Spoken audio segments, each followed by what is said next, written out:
इन प्यारे बच्चों, स्वागत है आपका आपके अपने परिवार भारतवर्ष क्लासेस में।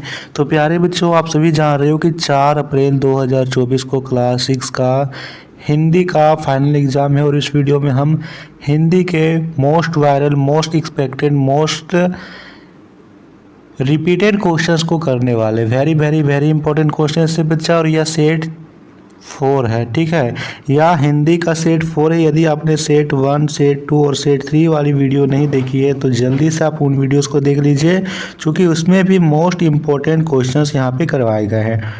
तो चलिए बच्चे स्टार्ट करते हैं। यदि आप भारतवर्ष क्लासेस पर नए हैं तो सब्सक्राइब जरूर कीजिएगा और वीडियो को लाइक और शेयर कर दीजिए। पहला प्रश्न शानदार तरीके से आपके सामने है। प्रश्न कहता है, इनमें से कौन से महापुरुष झारखंड से संबंधित है? विकल्प दिया गया है सिद्धू, कान्हू, बिरसा मुंडा, इनमें से सभी। बताइए बच्चा, पहले का सही उत्तर क्या होगा? कौन से महापुरुष झारखंड से संबंधित है? बिल्कुल सही बच्चा, यहाँ पे सही उत्तर डी होगा, इनमें से सभी। ये सभी महापुरुष झारखंड से संबंधित है, चाहे वो सिद्धू हो, कान्हू हो, बिरसा मुंडा हो, टाना भगत हो, ठीक है, ये सभी होगा, नीलांबर पीताम्बर हो। इनमें से कौन सा त्यौहार झारखंड में मनाया जाता है? विकल्प दिया गया है सरहुल, टूसू, कर्मा या इनमें से सभी। जल्दी से बताइए कौन सा त्यौहार हम झारखंड में मनाते हैं? बिल्कुल, झारखंड में हम सरहुल भी मनाते हैं, टूसू भी मनाते हैं, कर्मा भी मनाते हैं। तो सही उत्तर यहाँ पे डी हो जाएगा, इनमें से सभी, ठीक है। अगला प्रश्न, प्रश्न संख्या 3 दिया गया है, झारखंड का अर्थ क्या है? विकल्प है मंदिरों का प्रदेश, जंगल झाड़ियों का प्रदेश, पशुओं का प्रदेश, इनमें से कोई नहीं। बताइए झारखंड का अर्थ क्या होता है? झारखंड यानी जंगल झाड़ियों का प्रदेश। तो यहाँ पर सही उत्तर बी होगा, जंगल झाड़ियों का प्रदेश। अगला प्रश्न यहाँ पर है, कवि ने किसे झूम झूम कर गाते देखा है? यहाँ पर होगा गाते।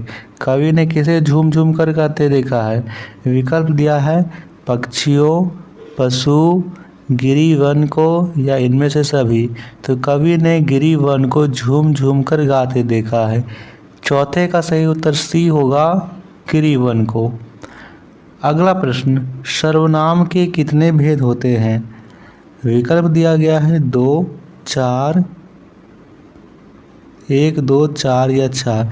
सबसे पहले आप सभी बताइए सर्वनाम होता क्या है? सर्वनाम जो कि संज्ञा के स्थान पर आता है उसे हम सर्वनाम कहते हैं। जैसे कि राम खाता है, तो उसके जगह में बोल सकते हैं वह खाता है, तो वह सर्वनाम है। और सर्वनाम के 6 भेद होते हैं, पुरुषवाचक सर्वनाम, निश्चयवाचक सर्वनाम, अनिश्चयवाचक सर्वनाम, संबंधवाचक सर्वनाम, प्रश्नवाचक सर्वनाम और निजवाचक सर्वनाम। छठा प्रश्न, यह घोड़ा काला है, इसमें कौन सा सर्वनाम शब्द है? मोस्ट इंपॉर्टेंट क्वेश्चन है बच्चा। यहाँ पर हम सब्जेक्टिव प्रश्न को भी करने वाले हैं, आप यहाँ सही से उत्तर बताइए। तो यहाँ पर घोड़ा की विशेषता बताई जा रही है कि यह काला है, तो यहाँ पर काला जो है वो विशेषण है, हमें यहाँ पे सर्वनाम बताना है। तो यहाँ सर्वनाम है निश्चयवाचक सर्वनाम। अगला प्रश्न, मैं, मैंने, मेरा सर्वनाम का कौन सा भेद है? निजवाचक, पुरुषवाचक, निश्चितवाचक या अनिश्चितवाचक? बताएंगे यहाँ पर। 7वें का सही उत्तर क्या होगा? तो देखिए, मैं, मैंने, मेरा, ये पुरुषवाचक सर्वनाम का भेद होता है। पुरुषवाचक सर्वनाम 3 होते हैं, प्रथम पुरुष, द्वितीय पुरुष और अन्य पुरुष। प्रथम पुरुष में अपने आप को संबोधित करते हैं, मैं, मेरा, ठीक है, मैंने। द्वितीय पुरुष को तुम, तुम्हारा, आप। और अन्य पुरुष में वे सभी किसी अन्य व्यक्तियों के लिए होता है। 8वां प्रश्न यहाँ पर आया है, इनमें से कौन सा तत्सम शब्द है? आपको तत्सम शब्द बतलाना है। विकल्प है अग्नि, आग, लोटा या घर? जल्दी से बताइए इसमें से कौन सा तत्सम शब्द है। तो देखिए यहाँ पर जो अग्नि है वो तत्सम शब्द है, तो यहाँ पर सही उत्तर ए होगा 8वें प्रश्न का। 9वां प्रश्न है, इनमें से कौन सा तद्भव शब्द है? विकल्प है घर, मातृ, पितृ या इनमें से सभी।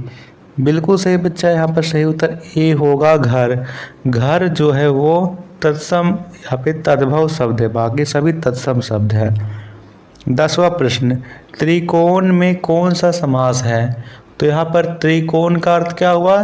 3 कोणों का समूह। 3 कोणों की बंद आकृति को त्रिकोण कहते हैं या त्रिभुज बोलते हैं।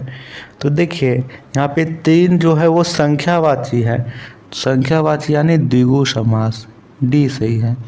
अब हम करते हैं यहाँ से जल्दी से सब्जेक्टिव क्वेश्चंस। तो 11वां प्रश्न यहाँ पर है, झारखंड में कौन कौन खनिज संपदाएं पाए जाते हैं?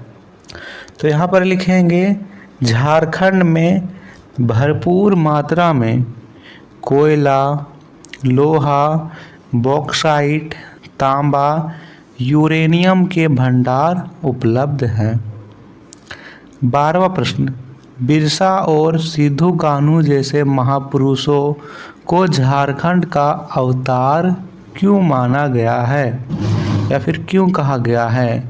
तो इसका आंसर बहुत ही ज़बरदस्त है बच्चा और बहुत ही इम्पोर्टेंट है। लिखेंगे बिरसा जी और सिद्धू कान्हू जी ने अपने देश को अंग्रेज़ों से मुक्त कराने के लिए बहुत संघर्ष किया, लोगों को अंधविश्वास के बारे में बताया, कई बार जेल की यातनाएं भी सही, इसीलिए उन्हें महापुरुषों को झारखंड का अवतार माना गया है। 13वां प्रश्न, कवि ने किसे झूम झूम गाते देखा है? तो यहाँ लिखेंगे कवि कहते हैं कि जब कर्मा, टूसू, सरहुल के पर्व आते हैं तब मांदर बंसी के धुन में लड़कियां झूम झूम कर नृत्य करती है, सभी और एक नई उत्साह का माहौल बन जाता है।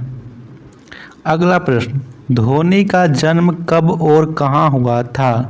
तो यहाँ पर लिखेंगे बच्चा धोनी का जन्म 7 जुलाई 1981 ईस्वी को झारखंड के रांची में हुआ था, झारखंड के रांची में।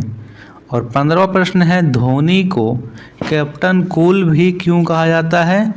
तो लिखिए धोनी को कैप्टन कूल कहा जाता है क्योंकि उनमें एक अच्छे कप्तान के सभी गुण हैं। वे सभी खिलाड़ियों के साथ अच्छा व्यवहार करते हैं, सभी खिलाड़ियों का सदा सम्मान करते हैं। लिख लीजिएगा। चलिए मोस्ट इम्पोर्टेंट क्वेश्चन है बच्चा, धोनी मितभाषी हैं, प्रेस कॉन्फ्रेंस में भी उनकी भाषा में संयत रहता है, वे विवादों से दूर रहते हैं। तो ये था मोस्ट इम्पोर्टेंट क्वेश्चंस का सेट 4। यदि आपने सेट 1 और सेट 2 सेट 3 वाली वीडियो नहीं देखी है तो ज़रूर से जाके देख लीजिए। चलिए मिलते हैं अगले सेट में, सेट 5 जल्दी ही अपलोड होगा। धन्यवाद।